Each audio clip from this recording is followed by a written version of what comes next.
pleasure to announce the launch of IMS Executive Panel Discussion Series, which is called Manthan for Next. Today we kickstart this Executive Panel Discussion Series with the launch of a new discussion topic in the area of multi-brand retail. And we have several guests who are joining us this afternoon. We have chair of the session today, Professor Piyush Sinha, who is chairperson retail IIM Ahmedabad and also professor of marketing.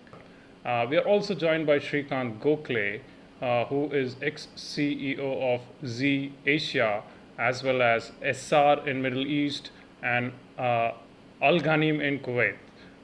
He is currently visiting professor at IIM Udaipur. I would also like to introduce Mr. Anil Sharma, who is Chief Consultant and Head of Retail FDDI, which is Footwear Design Development Institute.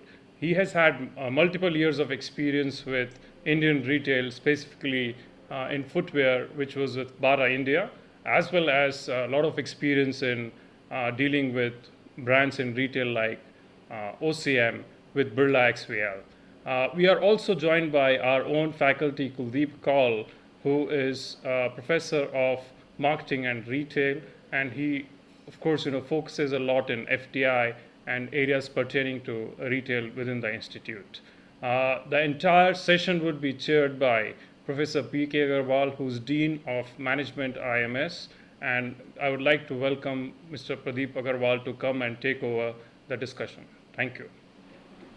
All in all, despite the widely divergent sentiments surrounding the opening of the retail sector, the policy has evolved quite a lot during the last decade. One hopes, however, that the pulls and pushes of politics would only be stepping stones and not stumbling blocks in this journey towards 100% FDI across this sector. So, I would now like the basic panelists to basically discuss and throw open this topic into, first let us understand the foreign retailers who is going to walk into this country, who are all looking to get into it, whether it be Walmart, whether it be Carrefour. Are they really going to do it, or is there something which is impeding their entry into this country? I think so. We'll request Professor Piyush to throw light on it. If you really look at the world market, most retailers are very localized. Most of them, including Walmart, is actually present only in Americas, which is North and South America. Interestingly, what we should also keep in mind that when we are talking of multi-brand here, in essentially we are talking of hypermarkets, which actually play on low prices, mass market low prices, right? We are not talking of multi-brand retailers like department stores, which are multi-brand. We are not talking of that as much as this something which is there.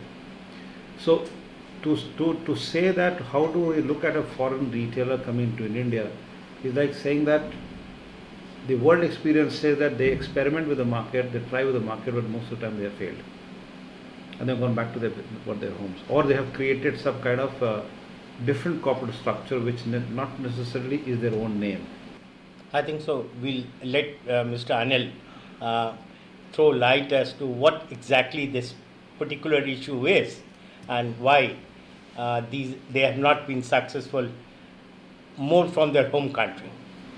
Now, talking about Walmart, like what Mr. Piyush has said, the success of any retailer is not dependent in terms of what it does, because the retail is driven by consumers. The retail does not drive the consumers. Let's make it very, very clear. Secondly, we always talk about FDI. We started the liberalization in 91. And when it started, even the government was not aware of what is the policies, the structure of the total liberalization is. At that point of time, there were some organizations who participated in retail, and they came to India. The first organization was NANS actually. So there was a 33% participation coming from Goetz, which is Escorts, 33% from March, which is a US-based retail organization and 33% from Lanxess in Germany. They could not, they opened their stores in Delhi, they did very well actually in NCR, but they could not sustain and they have to walk out after some time. The same thing happens in the, you look at the convenience stores. All this what I'm trying to emphasize is, if you do not understand the local consumer, you will not be able to succeed. That is the crux of the total retail is, whether it's basically a multi-brand or it's a, Either the single brand or the multi-brand. Single brand or it's a multi-brand. Right. Secondly, what happens is, when we talk about multi-brand, the prices are fixed by the manufacturer on one side. Because in a process of business, you have one side, you have a product, the other side you have a cash. The cash comes through retail. But the question, Mr. Anil, is that we're looking at multi-brand retail and why this is not taking off in this country. All these add to it, I think. So let Srikanth throw light with his experience both of Kuwait as well as China and having seen India in a different perspective. See, I think it's a non-issue as far as I'm concerned. This whole bogey of FDI in retail. As he stated, I think retail was always open. And even it was open despite the fact that, you never allowed 100% investment. I mean, there were all kind of routes which were available for any foreign retailer to come to India. In fact, prior to this, whosoever wanted to come had already come to India. I don't think this regulation of multi-brand retail or FDI in multi-brand retail has stopped any retailer anywhere on earth not to come to India. They could have tied up with Reliance, they could have tied up with Tata, they could have tied up with any local guy and would have come. Because when this regulation came in 2004, 100% investment in wholesale cash and carry was allowed for any foreign retailer to come to India. So I think it became an issue for no reason. And as Professor Piyush Sinha said, that retail is local and will stay local. Nowhere on earth you have example of combined market share of foreign retailer more than 20%, including in US, Europe, or anywhere else on earth. So how come in India we believe that just because Walmart is going to come or any foreign retailer is going to come, is going to capture the whole market? So I think it's not, as far as I'm concerned, it's a non-issue. The issue is whether the big fish eats the small one. Now it's an issue of not the color of money. I mean, if Reliance kills small retailer, is that fine? If Tata kills small retailer, is that fine? So I think country needs new ways. Country needs new experience. The customers are hungry. Customer wants to see new products. They want to have new experiences. They want to have new way of doing things. And that can only happen when we allow easy access to any market. We have, if you look at the success stories within our own environment, you have much better actually retailers who are doing much better than what the Walmart is doing. Kuldeep, would you like to give some facts and figures on this? I would like to add to what Sir has said. Yes, even before the regulations were present, we have retailers coming from foreign. I remember as an experience as a child, I used to go to Bata. And Bata, if I am not mistaken, is not an Indian retailer. And we have been buying shoes from Bata without even knowing that we didn't bother about the color of their nationality or their origin, where they are from. And even today Bata is there. They have a robust model and they, I think, have more than 1,000 stores all over India. Secondly, as rightly said, that even after these regulations have taken place, and we have got a lot of intellectuals in the parliament and in the industry bodies who must have given them a lot of advice.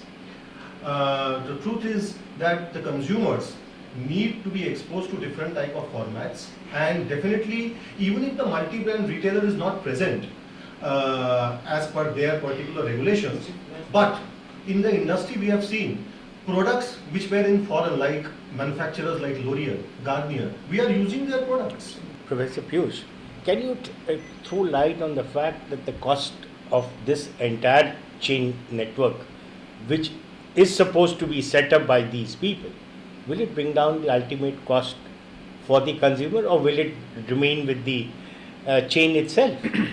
Let's understand the price is not coming down to that extent. Let's understand one thing, that at the end of it, it's a business that you are running. And you have a target audience, target customer to which you are selling. But to give an example, if today an FMCG company sells only 9 to 10% of its products through these new formats, 92 to 93% is still being sold through the traditional store. Why should I pay attention to you? My pricing is based on what happens in that major this thing, not here, right?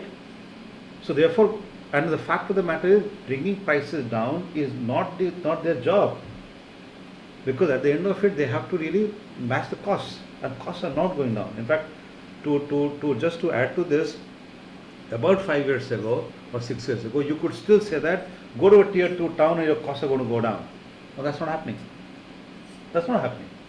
The cost in tier 2 is as much as tier 1. Look at the real estate cost, look at the labor cost, it's not going down. So therefore, overall cost to the customer, is it going down? The question is no. Because when there was an analysis done, what happens is that when you enter into a hypermarket, you end up buying more than what you required. Therefore, total spending goes up actually, as compared to kirana. So overall, if you look at, in one item you gain, in another item you lose. At the end of it, you can end up spending more or less the same price. Now, we are not into that process. As he said, it is only 8 to 9% of the product line, which is a consumer product line, coming through this manufacturer to these kind of retailers. So as a result, you don't have that much of a command.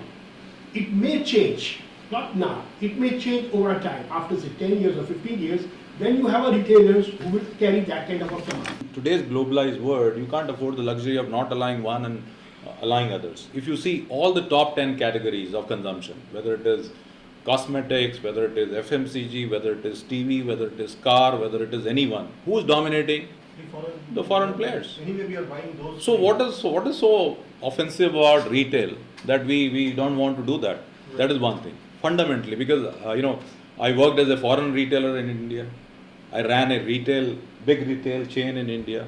I also worked very closely with a foreign retailer whom we wanted to bring to India. See, as everybody is saying, unless until the fundamental of retail are going to be right, nobody is going to come. If 60% of my expense is rental in India of operating any retail chain successfully, I will never come to India. And more so when in my own home economy I am facing rough weather. From 2008, the global meltdown has happened. All retailers are facing tough problem in their own country. So imagine, should they fight their own battle in their home ground, or should they open new Pandora box called India and start fighting here new battle?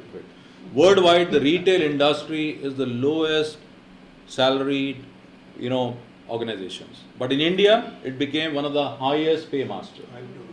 And then by virtue of that, you have created an inverse pyramid structure which doesn't support the cost structure. By virtue of this, even after 6 years, the concept was that organized retail will capture over 20% share of $500 billion retail industry in India.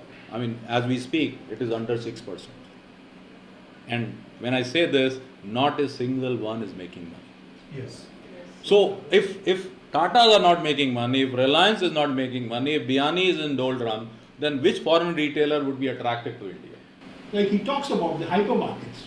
So basically, the cold chains, we do not have actually that kind of a setup. Today, if I want to improve the shelf life of perishables, I can't do that because the atmosphere doesn't permit me to do that. And that is where the foreign retailers are going to actually help us. Because as per the policy of our government, they say 100 million, which is spending on one particular, when we come into this process, 50% goes to the back end. And if that happens, automatically it will not only help them, it will also help our own retailers as well. If you really look at the Indian retailers, and they have actually virtually gone out of fresh. They have more or less decided not to do fresh. And they realize that the traditional distribution system is so effective, if not efficient, that you cannot match this. You can't match the freshness, you can't match the quality that the customer gets. Whatever happens in the chain and it's getting lost and cost going up is another factor, right? But in order to do that, it is just not possible for a retailer to do it. And that's where what your point is right. we are not looking at the supply chain as and logistic as an industry where investment should come in. Absolutely. So we should de-link retail and backend. Then saying retailer should be doing backend. I'm a retailer. I have to open a shop. Why should I go into backend? My No, no, no. competence And is at the best, backend. I will go into distribution center. Okay, That's it. I'll The go question ahead. is not in terms of whether I want to do it. The question is whether you want to do it actually. It is also your responsibility as an Indian retailer to manage the backend. See, Not only the the responsibility harsh of- reality, if you see, of retail in India, for organized retail, forget foreign or No, local. One thing I don't agree actually, which is my very is a contradictory, which I always, on every platform I am at. There is nothing like organized and unorganized. What is the definition of organized today? Okay, organized or unorganized or modern or traditional, I mean that definition apart, I think we all understand what we are talking. So the issue is that today there are so many hurdles for modern retail. First of all, the laws itself. There are 35, checkpoints you have to clear before you open a store. So I mean, imagine the kind of hardship you have to go to keep paying those people just to open one retail store. Second, as I said, real estate is not available. I mean, I want to open in Galleria, I want to open in Connaught Place, I want to open in Karol Bagh. Tell me which real estate I'll get to open my store in this. Like Starbucks, for example, they came to India, they wanted to open 100 stores in one go. How many they have opened so far? And what is the reason? Was the lack of money? Was that lack of will?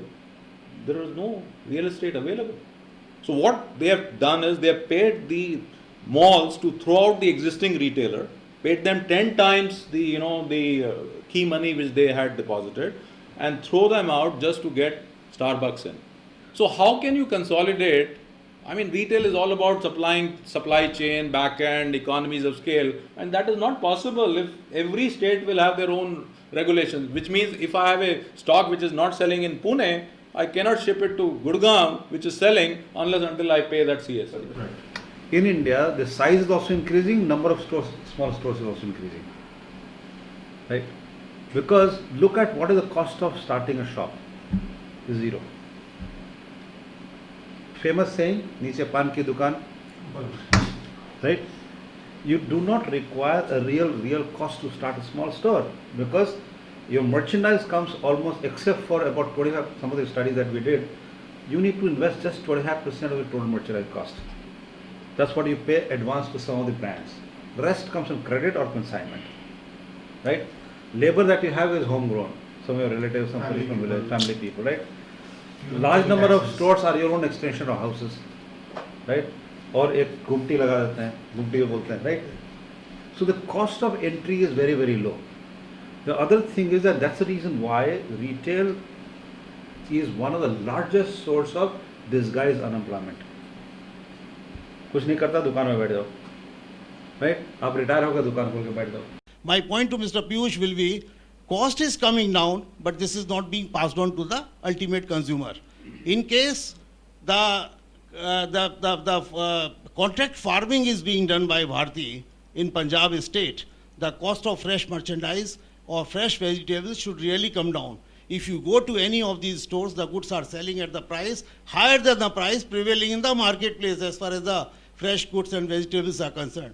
Second point I would like to ask you, and maybe you can deliberate once again, whether these digital marketing or online marketing company like eBay, Amazon, Snapdeal, Flipkart, are they going to thrive and survive, or they are going to pick up their margin of share from the marketplace with the type of turnover which they started with one single retail sale coming to Flipkart Bansals after a gap of 9 or 11 days when first deal of 10,000 rupees came to them.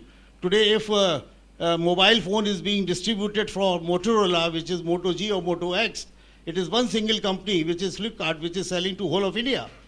Yet, if this type of sales turnover is going to miss out from these hypermarket stores into the electronic segment, are there going profit margin or their total sales turnover is not going to come down? And how do you think will be the future of private labels in this country at the time of inflation, which is also one of the topic of this discussion. Reason is simple, which is where I say that we will actually follow that. Culturally, we value convenience above anything else. We don't mind paying extra for convenience. As simple as that. And that's what these small format stores are. That's convenience. The largest chain of stores in Japan is not these brands, but it's something called 7-Eleven, Family Mart. These are the ones. 7-Eleven is a Japanese subsidiary of this thing, right? It's a convenience store, right?